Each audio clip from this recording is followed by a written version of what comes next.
Sveiki sugrįžę į mūsų kanalą, kuriame šiandien vartysime milžiniškas knygas ir pakviesime susipažinti su vienu mėgiamiausių protagonisto autorių. Tai žmogus, kurio vardas jau dabar linksniuojamas draugiškose diskusijose, renkant geriausią istorijoje fantastikos rašytoją. Jei Tolkienas yra literatūros pasaulio Michaelas Jordanas, tai Brandon Sanderson galima prilyginti LeBronui Jamesui. Tai žmogus, kurio knygų puslapiai lyg vartai į vis naujas stebuklingas planetas, bei kurių magijos sistemoms galima parašyti po atskirą instrukcijų tomą. Kaip sakoma, if you know, you know. Šiandien, mielieji, kviečiame susipažinti su Brandon Sanderson bei epinę jo kūrybą.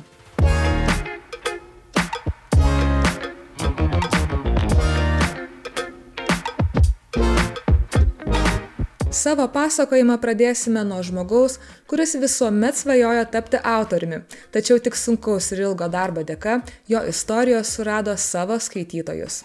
Taigi kas tas Brandonas Sandersonas? Įsivaizduokite, jaunas bičas, gyvena Nebraskoje, kremta fantastinius romanus, tarsi jie būtų dietiniai užkandžiai. Tačiau, skirtingai nei daugelis iš mūsų, jis ne tik skaito, jis nusprendžia parašyti savo. O pirmieji jo bandymai anot paties Brandono buvo tragiški. 1994 metais Brandonas įstojo į Brigham Young universiteto biochemijos specialybę. Po metų prisijungė prie mormonų bažnyčios bei tampa misionieriumi, ko pasekoje jis 2 metus gyvena Seule, Korėjoje. Svetur praleistas laikas išmoko įgerbti skirtingas kultūras ir perspektyvas, o tai vėliau padeda kuriant turtingas fantastinių pasaulių visuomenės, kurias galima atrasti jo romanuose. Bet dar svarbiau jo patirtis, susijusi su tikėjimu ir nuolatinė kova siekiant suderinti religinės dogmas su aplinkiniu pasauliu bei kasdieniais rūpesčiais. Būtent tai tapo viena pagrindinių autoriaus kūrybos ašių. Autoriaus veikėjai dažnai grūmėsi su moralinėmis dilemomis, klausimais apie dieviškumą ir tai, ką reiškia iš tikrųjų tikėti kažkuo didesniu už save patį. Misijos Korėjoje metu Brandonas supranta, kad netrupučio nepasiilgo chemijos, bet pasiilgo rašymo. Grįžęs namo, jis įstojo į anglų kalbos magistrantūros studijas, taip labai nuliūdindamas savo mamą, kuri visada tikėjosi, kad jaunasis Brandonas taps gydytoju. Norėdamas susimokėti už studijas, Brandonas dirba naktinės pamainas viešbučio administracijoje, kur turi galybę laisvo laiko rašyti tai, kas jam atrodė artima. Daug nepavykusių juodraščių, 100 laiškų leidėjams ir pagaliau sėkmė. Iki to laimingo momento Brandon Sanderson buvo parašęs jau 12 knygų, kurios buvo atmestos įvairių leidėjų. Ar galite įsivaizduoti? Po šitiek nesėkmių dauguma mūsų būtų ėmę ieškoti naujų hobių. Pradėjo megzti vąšeliu ar piešti, bet ne Sandersonas. Debiutiniu autoriaus romanu tapo Elantris. Ir tai buvo tik pradžia. Kai leidyklų durys atsivėrė, Sandersonas pasirūpino, kad jos niekuomet nebeužsivertų. Knyga po knygos, o kiekviena nauja istorija didesnė ir epiškesnė nei ankstesnės. Savo trumpą kelionę per autoriaus sukurtus pasaulius pradėkime nuo Mistborn serijos. Mūsų krašte geriau žinomas Miglos vaikų pavadinimu. Įsivaizduokite pasaulį, kurį 1000 metų valdo tamsos valdovas, kur iš dangaus krenta pelenai ir viskas niūru. Negana to, naktimis pasaulį apgaubia mistiška migla. Tada pridėkite beprotišką magijos sistemą Alomantiją. Šio pasaulio magai vartoja metalus, kad įgytų supergalių. Kiekvienas metalas skirtingose veikėjose atrakina naujus gebėjimus. Ypatingą jėgą, aštresnę klausą ir regą, ar net galimybę daryti įtaką kitų emocijoms. Šios matematiškai tiksliai sukonstruotos pasaulio taisyklės yra pamatas kvapą gniaužiančiam trileriui, kurį pats autorius apibūdina kaip fantasy heist. Pirmoji Mistborn serija pasakoja apie Vin, jauną gatvės vagilę, kuri atranda turinti Alomatijos galias bei netikėtai prisijungia prie sukilėlių komandos, siekiančio sugriauti tamsos valdovo imperiją. Net pats autorius neslepia, kad jo įkvėpimu šiai istorijai tapo Oceano 11 filmas. Tad jei mėgstate veiksmo kupinus trilerius, esate vagysčių istorijų gerbėjas, Drąsiai jums rekomenduojama pirmąją Mistborn trilogiją. Juolab, kad tai vienintelė autoriaus serija šiuo metu išversta į lietuvių kalbą. Įdomus faktas, kad lietuviškiams knygos leidimams viršelius paišė ir mūsų geras draugas Gediminas Skyrius. Linkėjimai! Beje, pirmąją trilogiją paminėjau neatsitiktinai. Po originaliosios serijos sėkmės Brandonas nusprendė paeksperimentuoti. Ir kaip rašymo pratimą savo, visai netyčia parašė naują knygą, kurios veiksmas vyksta tame pačiame pasaulyje praėjus 300 metų nuo įvykių aprašytų originalioje istorijoje. Taip užgimė dar 4 knygų serija, kurios mitologijos pagrindu tapo Vin legenda, o veiksmas persikėlė į naujesnius laukinius vakarus primenančius laikus. Ir tai dar ne pabaiga. Brandon Sanderson jau kurpia planus 3 Mistborn erai, kuri, pasak autoriaus, mus nukels į kosmosą.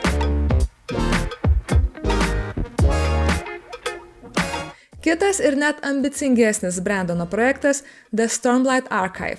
Galvą apsukti gali net tiems, kurie yra pratę prie didelių fantastinių pasaulių. Įsivaizduokite milžinišką 10 knygų seriją, kurių kiekviena yra stora kaip plyta, o veiksmas vyksta audrų krečiamame pasaulyje, vadiname Rošaru.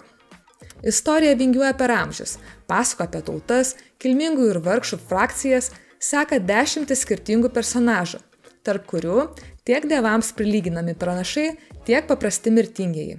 Pats Brandonas šią seriją lygina su tokiais epais kaip The Wheel of Time ar su visiems mums puikiai pažįstama A Song of Ice and Fire serija, kitaip sakant, sostų žaidimai.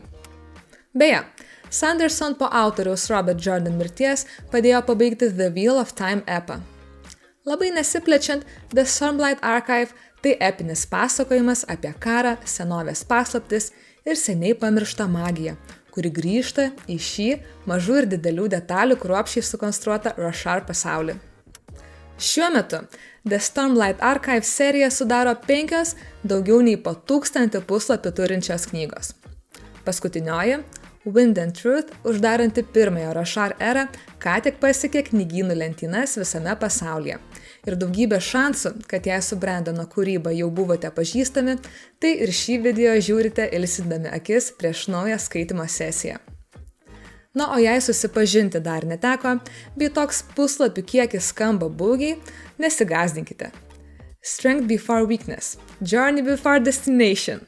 The Stormlight Archive yra įsipareigojimas, bet patikėkite manim, šis skaitinys vertas kiekvienos minutės. Vienas naujausių ir ko gero nemažiau įspūdingų Sandersono kūrybinių projektų – visus rekordus sutraiškiusi Kickstarter kampanija. Jei negyvenate po akmeniu, tikriausiai būsite apie ją girdėję, nes naujienos apie šią iniciatyvą neaplenkė ir lietuviškųjų fantastikos fanų bendruomenių. Na, o jei praleidote, istorija maždaug tokia. 2022 m. kovo mėnesį, vos mes mirtingiai pradėjome krutintis po pasaulinės pandemijos, Brandonas Sandersonas, kaip įprasta, ypač kūrybingai ir visiškai netikėtai paskelbė, kad per karantiną jis slapta parašė net 5 naujus pilnos apimties romanus. Kaip pats teigė, jis šias knygas rašė savo, norėdamas atitrūkti nuo įprasto režimo, paeksperimentuoti, sukurti kažką savo. Net jo redaktorių komanda nežinojo apie šią aventūrą, o vienintelis žmogus žinojęs apie šį projektą buvo jo žmona, kuri perskaičiusi juodraščius liepė Brandonui pasidalinti šiomis knygomis su visu pasauliu. O tai tapo rekordinės Kickstarter kampanijos pradžia. And I might have gone a little overboard, because I've written 5 extra novels in the last 2 years. Naujiena apie šį kūrybinį projektą lyg uraganas apskriejo internetą. Brandono grafomanija tapo tikru memu tarp fantastikos fanų, o naujoms knygoms išleisti buvo pasirinktas tuo metu gana netradicinis metodas. Kickstarter kampanijos tikslas buvo tik $1 milijonas. Daugelis iš mūsų vien šį tikslą knygai laikytų gana ambicingu, tiesa?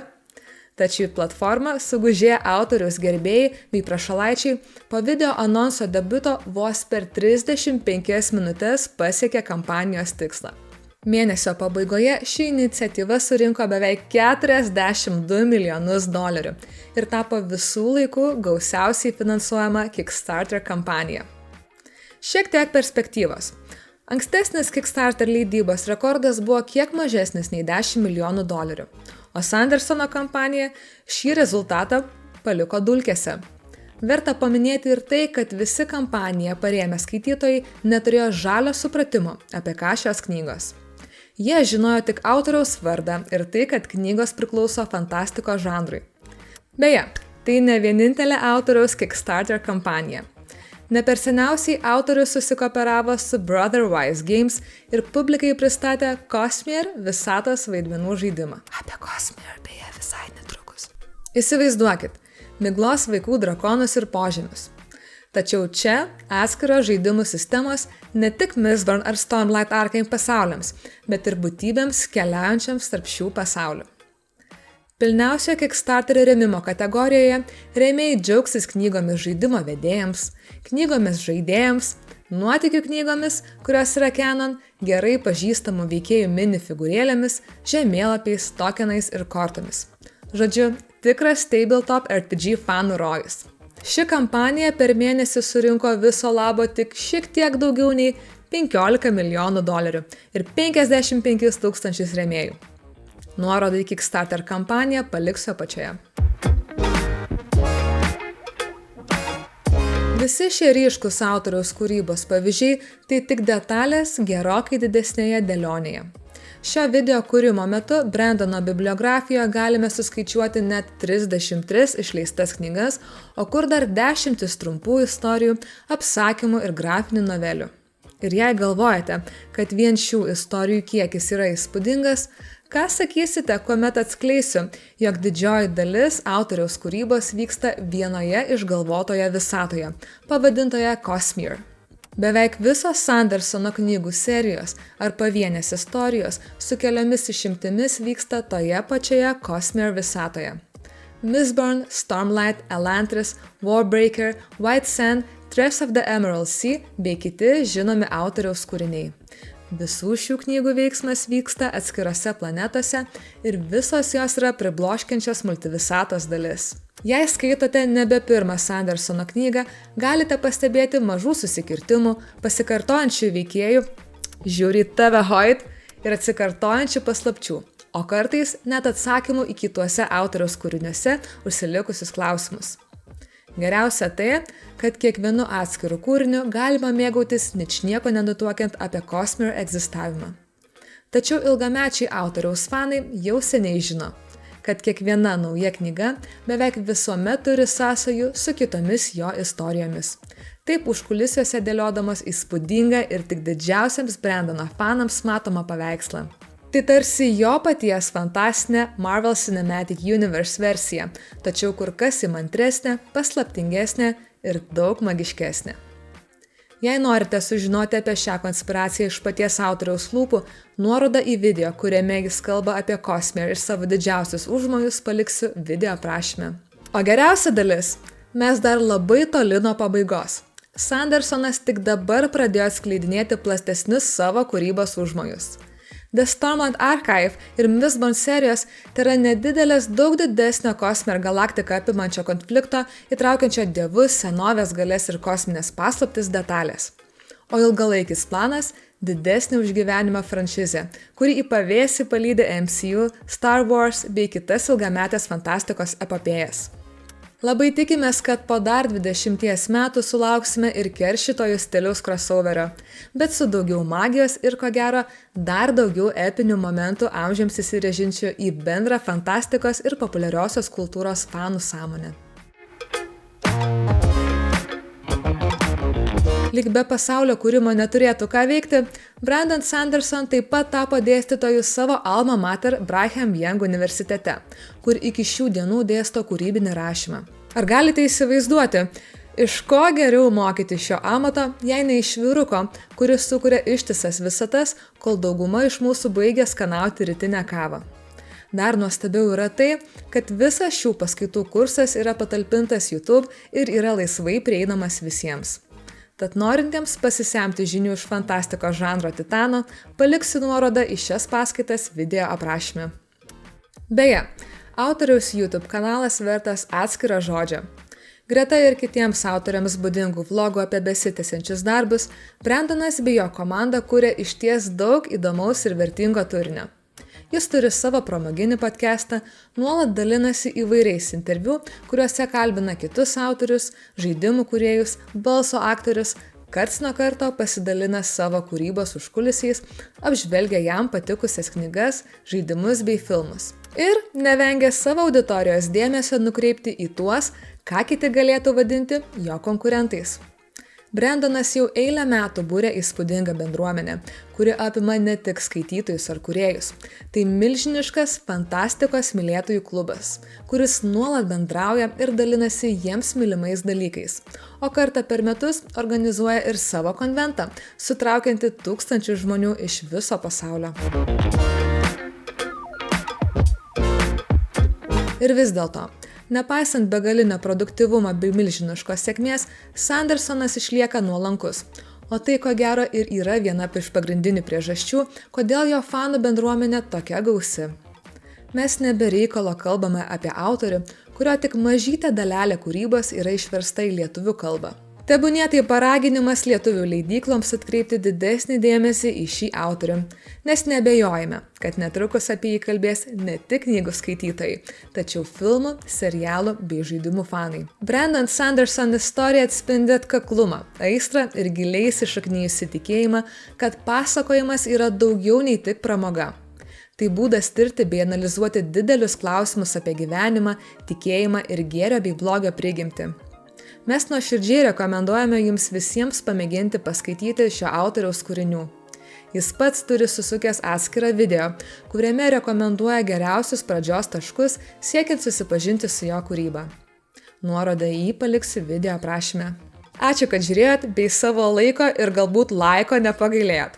Prenumeruokite mūsų kanalą, kuriame ateityje rasite dar daugiau panašaus turinio, o komentatorius kviečiame pasidalinti rekomendacijomis. Ar teko skaityti Sanderson kūrybos? Kokia jūsų nuomonė? Galbūt turite rekomendacijų, apie kurias pamiršome papasakoti? Laukiame jūsų įžvalgų ir atsisveikiname iki kito karto.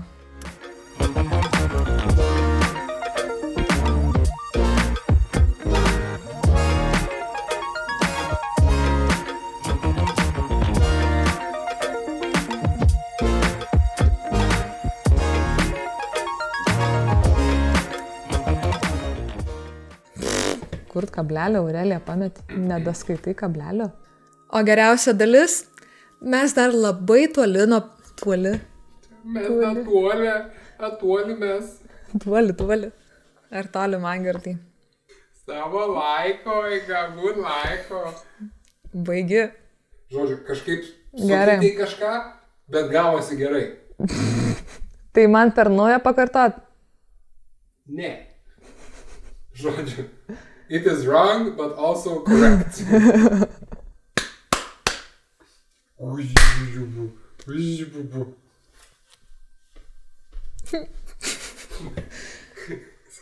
Kaip mes praprydinom šitą? Du žmonės skaitė.